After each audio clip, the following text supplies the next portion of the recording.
we go with today's mostly interesting and another update in the search for the mythical, maybe, Loch Ness Monster in Scotland. So this was the weekend. Hundreds of people ended up coming out to the lake for the biggest hunt for Nessie in more than 50 years. Hundreds more joined on the online stream.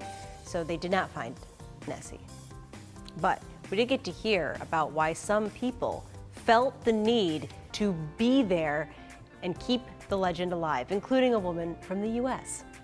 So about 20 years ago, when you're like a kid in school in America, you get assigned your first essay, and since kids don't really want to write essays, you get to choose your topic. You can choose any topic whatsoever, and I chose the Loch Ness Monster.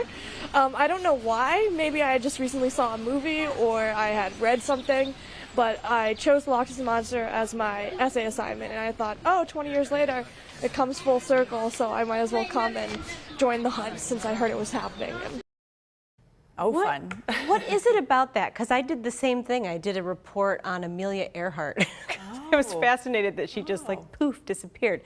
The searching to find something. Yes, I think in something about my general. childhood was always that. The Bermuda Triangle was such a big deal. Now no one cares anymore. I don't know.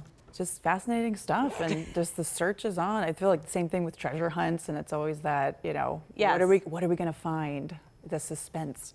Yes. And, you know, what are we going to find? Well, now that everybody's gone home, Nessie can relax. Can chill or come out. Yes. Yeah, right. Peek her head up. Yeah. All right. Mostly interesting is our time, of course, to share some of the bizarre and unique competitions we find around the world. And today that includes a twist. Oh my goodness. This is a good one. It's an interesting way he's holding her.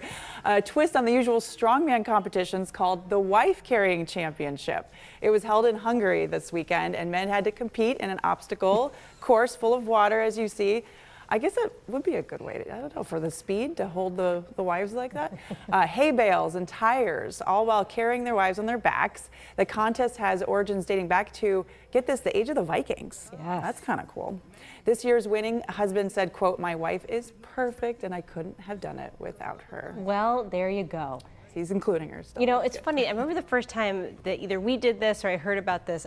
Same thing. I imagined like this. It's like a piggyback thing, yes. though, right? Yeah, the piggyback. Yeah. So when I saw what went on, I was like, okay. Yeah, they must have had, you know, practice in the different ways and how you can get the best speed. Yes. So this I'm excited about got it. because I feel like coming up soon, maybe it would be the cheese rolling contest. That's one of my other oh, favorites. I remember that one. Yes. I remember that one. Yeah, those are fun. So different, some of these. It's the best.